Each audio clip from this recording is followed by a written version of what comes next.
वृद्धा पेंशन के रूप में 400 रुपये की भीख मिलती है हमारे बुजुर्गों को, उसको बढ़ा के तत्काल प्रभाव से 2000 रुपया प्रति मंथ कर दिया जाएगा, जिससे कम से कम हमारे जितने भी अभिभावक हैं, बुजुर्ग हैं, वो अपना एक सम्मानित जिंदगी जी सके। सबको बहुत बहुत धन्यवाद कि आप लोगों ने अपना कीमती वक्त निकाला और प्रशांत जी के कार्यक्रम के मद्देनजर ये प्रेस वार्ता रखी गई है।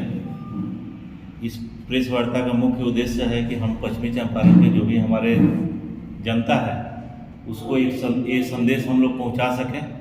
आप लोगों को पता है कि 2-2.5 साल पहले प्रशांत जी की जो बिहार की पदयात्रा की शुरुआत यही आपके पश्चिमी चंपारण के विदर्भ से हुआ था।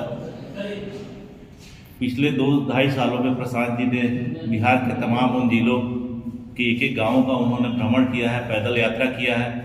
जाके भ्रमण करके वहाँ पे जनता के बीच में उन्होंने बताया है कि बिहार की अभी जो हालत के लिए कौन जिम्मेवार है, आखिर क्यों बिहार की ऐसी हालात बनते जा रही है। जब भारत के सभी राज्यों को आज़ादी मिली थी, सबको साथ में आज़ादी मिली थी, आज़ादी मिलने के बाद बिहार की स्थिति ऐसी नहीं थी।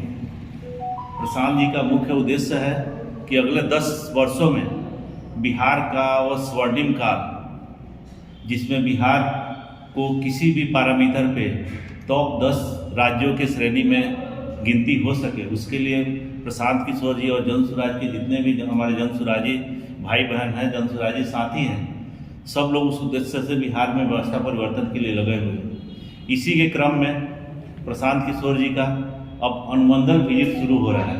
अनुमंडल विजिट जितने भी बिहार में हमारे अनुमंडल हैं, जिसको हम लोग जिला संगठन इकाई का नाम दिए हैं, उसमें प्रशांत किशोर जी का जनसुराज उद्घोषणा कार्यक्रम की शुरुआत हमारी फिर से पश्चिमी चंपारण के नरकटियागंज अनुमंडल से होने जा रहा है, जो 5 मार्च को 1 बजे दिन में साहू जैन हाई स्कूल का जो खेल मैदान है, उस खेल मैदान से इस जनसुराज उद्घोषणा कार्यक्रम की शुरुआत हो रही है। प्रशांत किशोर जी आ रहे हैं, यहाँ पे विशाल जनसभा को संबोधित करेंगे, जन जन में अपना संदेश पहुँचाएंगे।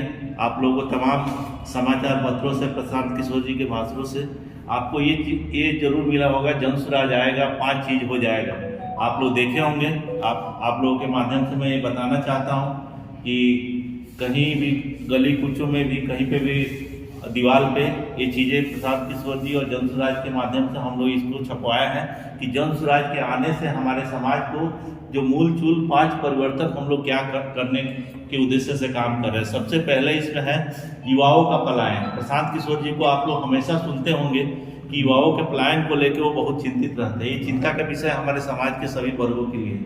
समाज के सभी वर्ग के युवा कोई कमाई के लिए, कोई पढ़ाई के लिए, कोई दवाई के लिए बिहार से पलायन कर रहे हैं। उस पलायन को हम लोगों को जल्द से जल्द रोकना होगा। उसके रोकने का एक ही कारण है, हम लोगों को बिहार में ही स्वरोजगार की स्थापना करनी होगी।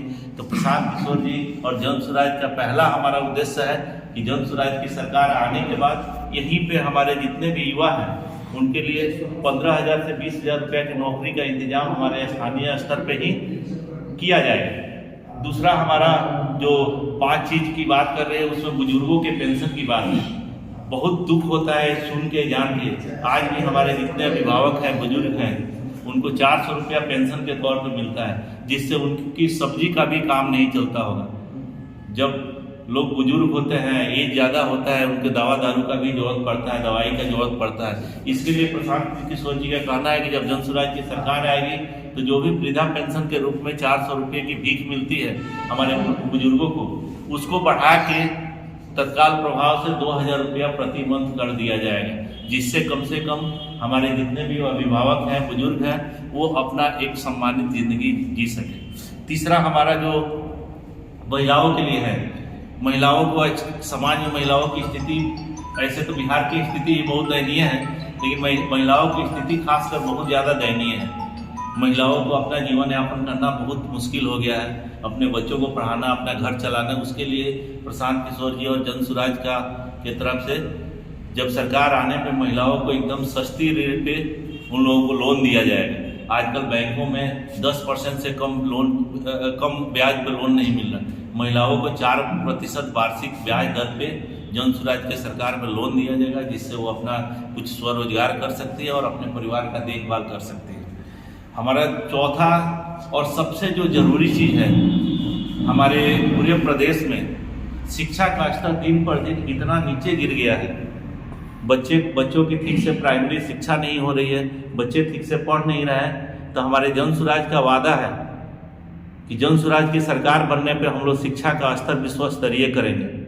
कम से कम हर एक ज़िले में शुरुआत में हम लोग एक इंटरनेशनल स्तर का स्कूल खोलेंगे और हमारी कोशिश है कि जन स्वराज की सरकार आने के 5 साल में हर एक पंचायत में, प्रत्येक पंचायत में, बिहार के प्रत्येक पंचायत में नवोदय सैनिक स्कूल नेतरहाट स्तर का विद्यालय का स्थापना जन स्वराज की सरकार द्वारा की जाएगी। तो ये हमारा चौथा वादा है। जो 5 प्रमुख वादे हैं उसमें चौथा वादा है। और 5वां वादा हमारे किसान भाइयों के लिए है। आज भी बिहार के 80% से ज़्यादा लोग खेती किसानी पे निर्भर हैं, लेकिन हमारे बिहार में कमाई वाली खेती नहीं होती है। केवल अपने खाने की जो आवश्यक वस्तु है उसी के लिए खेती होती है। तो प्रशांत किशोर जी और हमारे जन स्वराज का जो सरकार बनेगा उसमें ये बात कहा जा रहा है कि जब जन स्वराज की सरकार आएगी तो हम लोग किसानों के लिए कमाई वाली खेती की व्यवस्था करेंगे, जिससे किसान के घर नकदी कुछ आमदनी हो और वो अपना परिवार और अपने बाल बच्चों का रख रखाव, पढ़ाई लिखाई और जो भी उसकी आवश्यकता की पूर्ति हो वो उसको कर पाए। तो आज का प्रेस वार्ता हमारा मुख्यतः प्रशांत किशोर जी की जो हमारी सभा होने वाली है, जन सभा हो रही है, अनुमंडल विजिट है जो नरकटियागंज का, जो कि लौरिया के साहूजन का जो विद्यालय है, साहूजन हाई स्कूल है, उसी के खेल मैदान में होने वाला है। 5 तारीख को मैं आप लोगों के माध्यम से पश्चिमी चंपारण के तमाम हमारे जन स्वराजी साथियों को और वैसे लोग जो जन स्वराज के नीतियों से प्रभावित है, प्रसाद जी के नीतियों से प्रभावित है, प्रसाद जी को बिहार में व्यवस्था परिवर्तन के लिए एक नया विकल्प के रूप में देख रहे हैं, जन स्वराज को एक नया विकल्प के रूप में देख रहे हैं। पिछले 40 सालों से जो चाचा भतीजा की सरकार रही है, जो डबल इंजन की सरकार रही है, उससे लोग जो एकदम व्यथित है, व्याकुल है, उन सभी लोगों से हम लोगों का विनम्र निवेदन है कि आप लोग ज़्यादा से ज़्यादा संख्या में आप आइए और प्रशांत किशोर जी द्वारा उस जनसभा में शामिल होकर प्रशांत किशोर जी की बातों को सुनिए, यहाँ के हमारे स्थानीय नेताओं को सुनिए और अपना भी आप राय दीजिए कि हम लोग बिहार में जो व्यवस्था परिवर्तन के बारे में सोच रहे हैं उसको हम लोग कैसे कर पाएँ। बहुत बहुत धन्यवाद।